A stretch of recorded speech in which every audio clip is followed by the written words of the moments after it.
both cortisol and aldosterone production are deficient. The most common cause for primary adrenal insufficiency in high-income countries is autoimmune destruction of the adrenal gland and adrenal metastasis from cancer somewhere else in the body. Worldwide, however, infectious adrenalitis is the most common cause of primary adrenal insufficiency, and this can be due to tuberculosis, HIV, or disseminated fungal infections. Then there's secondary adrenal insufficiency, which occurs due to insufficient pituitary ACTH production. Since ACTH only stimulates cortisol production, in this case there's a cortisol deficiency, but aldosterone levels are normal. This can happen with panhypopituitarism, when the entire pituitary gland is affected, and all stimulatory hormones produced by it are deficient.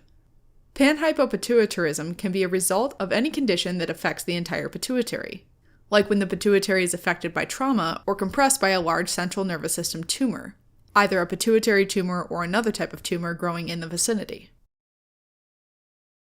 And finally, there's tertiary adrenal insufficiency, which is due to insufficient CRH production. So once again, cortisol is deficient, but aldosterone levels are normal. Similar to secondary adrenal insufficiency, this can also happen because of head trauma or intracranial tumors. But the most common cause of tertiary adrenal insufficiency are sudden withdrawal of chronic glucocorticoid therapy and resolution of Cushing's syndrome. In both these cases, there used to be high levels of circulating glucocorticoids, either because of medication or, with Cushing's, because of a tumor. This suppresses the hypothalamic production of CRH through negative feedback. So once medication is stopped, or the tumor is removed, individuals can have adrenal insufficiency for up to a year, until CRH levels return to normal. All three types of adrenal insufficiency can be acute or chronic. The acute presentation is called adrenal crisis, and rightly so. There's usually a dramatic clinical picture with hypotension or shock, vomiting, abdominal pain, fever, and mental status changes ranging from confusion to coma. The chronic presentation is more insidious. Some symptoms are nonspecific, like fatigue, weight loss, abdominal pain, and muscle and joint pain. Some, however, are rather specific, like skin hyperpigmentation because of increased production of melanin, and salt craving, when aldosterone is also deficient. Most frequently, individuals have chronic symptoms which may or may not go unnoticed, and then some sort of stress, like a serious illness, precipitates an adrenal crisis. If acute adrenal insufficiency is suspected, a morning serum cortisol level below 3 micrograms per deciliter confirms the diagnosis, whereas a level above 18 micrograms per deciliter excludes adrenal insufficiency. Now, if there's adrenal insufficiency and the serum ACTH is low, it suggests primary adrenal insufficiency, whereas if the serum ACTH is high, it suggests a central cause, either secondary or tertiary adrenal insufficiency. When the morning serum cortisol level is between 3 and 18 micrograms per deciliter, an ACTH stimulation test is needed both to confirm the diagnosis and differentiate between primary and central disease. This is when the individual is given 250 micrograms of cosintropin, which is the synthetic analog of ACTH, in the serum cortisol before ACTH is given, and then taken again 1 hour later. Serum cortisol levels above 18 micrograms per deciliter before or after the ACTH injection rule out adrenal insufficiency.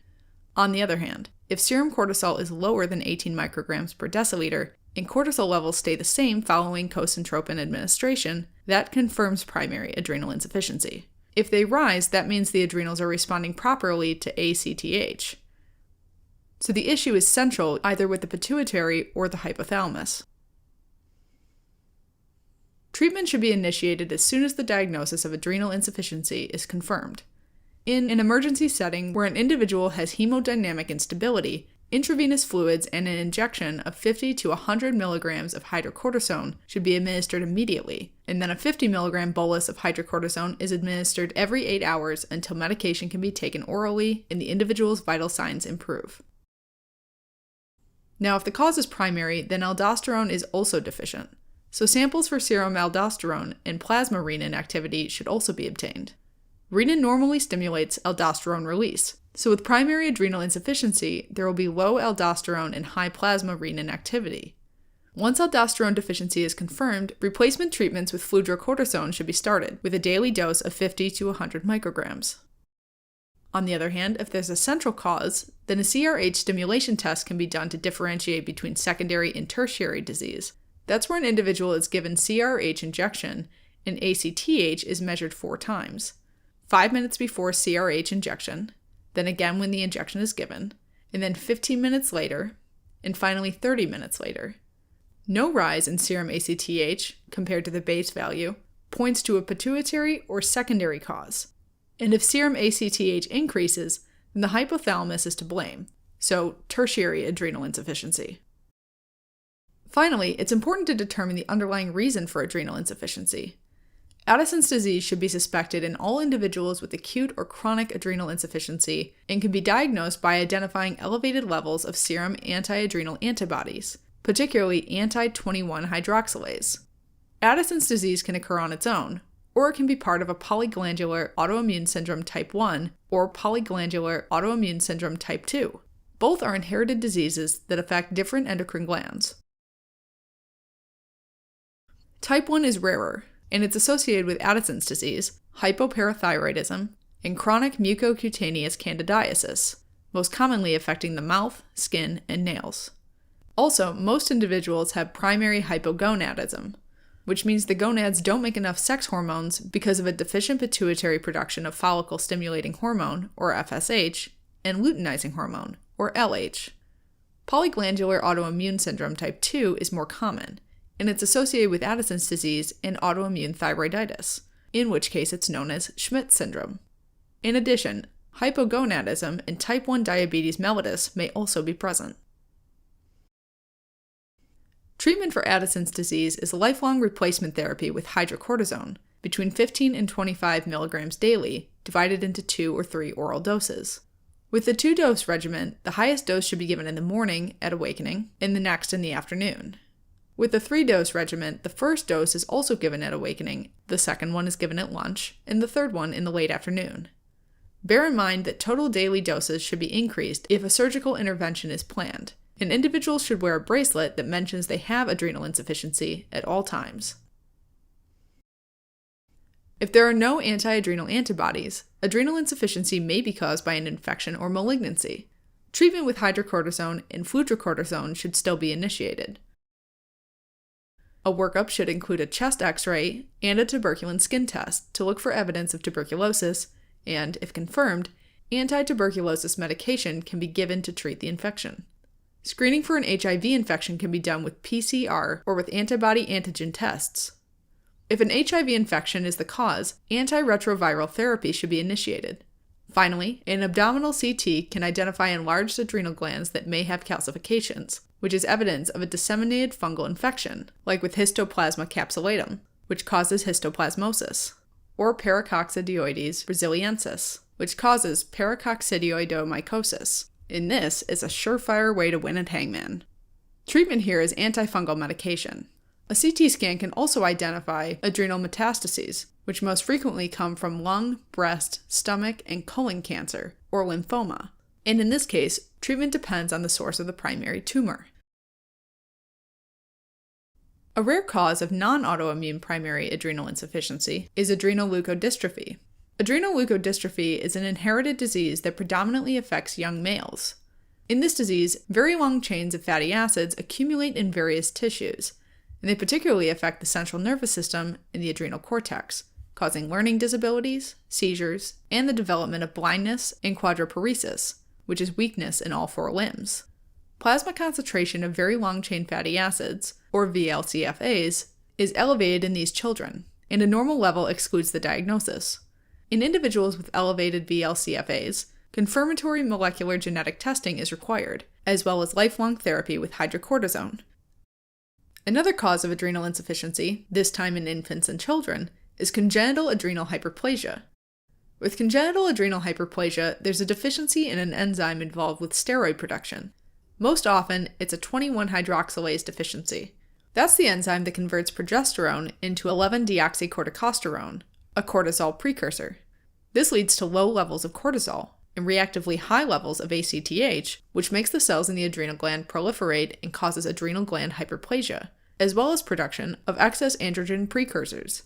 In females, this can cause symptoms of virilization at birth, like ambiguous genitalia, or enlargement of the clitoris, as well as early puberty, acne, and hirsutism. It could also cause early onset of puberty in females. In male newborns, on the other hand, the only symptoms may be hyperpigmentation of the scrotum or an enlarged phallus. Screening for congenital adrenal hyperplasia involves measuring serum levels of 17-hydroxyprogesterone, which are usually higher than 1,200 nanograms per deciliter in affected individuals. Very rarely, adrenal insufficiency can result from bilateral adrenal hemorrhage and infarction. Now, it's not clear exactly how or why this happens, but it appears that adrenal blood vessels dilate under ACTH stimulation during times of stress, and, very rarely, they can rupture and cause a hemorrhage. Individuals at slightly higher risk are those taking anticoagulants or heparin, as well as individuals with clotting abnormalities. In addition to common symptoms of adrenal insufficiency, blood work could show a sudden fall in hemoglobin and hematocrit, in progressive hyperkalemia, hyponatremia, and volume contraction. Treatment should be initiated to correct the underlying condition and to correct fluid, electrolyte, and red blood cell mass deficits. Fluid repletion can be done with intravenous saline. Blood transfusions may be done when hemoglobin is lower than 7 grams per deciliter. Finally, to correct the electrolyte imbalances, diuretics or dialysis may be used. Now let's talk about central causes of adrenal insufficiency. Secondary adrenal insufficiency is usually due to a non-functional pituitary macroadenoma, which is a benign tumor of the pituitary greater than 1 centimeter, or because of a large central nervous system tumor growing in the vicinity. This tumor compresses the normal pituitary tissue, so, in time, some or all the pituitary hormones become deficient. A head MRI can be done to identify the tumor, and treatment is usually transsphenoidal resection, which is when the tumor is removed through the nose. Tertiary adrenal insufficiency usually occurs when there's a sudden withdrawal of glucocorticoid therapy or after an ACTH-secreting tumor was removed through transsphenoidal resection to cure Cushing disease. That's because there used to be high circulating levels of cortisol inhibiting hypothalamic production of CRH, and it can take up to a year for CRH production to go back to normal. Alright, as a quick recap. Adrenal insufficiency can be primary, when the adrenal glands don't work properly, or central, when there's a problem with either the hypothalamus or the pituitary. With primary adrenal insufficiency, there is low cortisol, high ACTH, and no increase in cortisol level after the ACTH stimulation test, as well as low aldosterone and high plasma renin activity. With central adrenal insufficiency, there is low cortisol and low ACTH, an increase in cortisol after ACTH administration, but no aldosterone deficiency. Central adrenal insufficiency can be secondary or tertiary. With secondary insufficiency, there's no increase in ACTH after CRH injection, whereas with tertiary disease, ACTH levels increase after CRH. Both primary and central adrenal insufficiency can present acutely or as adrenal crisis, in which case intravenous fluids and an injection of 50 to 100 milligrams of hydrocortisone should be administered immediately, and then a 50 milligram bolus of hydrocortisone is administered every 8 hours until medication can be taken orally. Causes of primary adrenal insufficiency can be autoimmune, when there are anti-adrenal antibodies present, or non-autoimmune, which can happen because of adrenal infections, metastases, or bilateral adrenal infarction.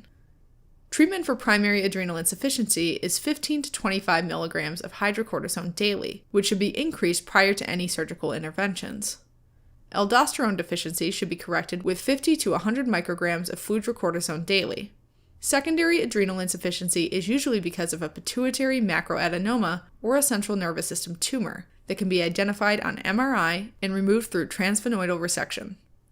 Finally, tertiary adrenal insufficiency can occur either because of a sudden withdrawal of glucocorticoid therapy or after the cure of Cushing disease.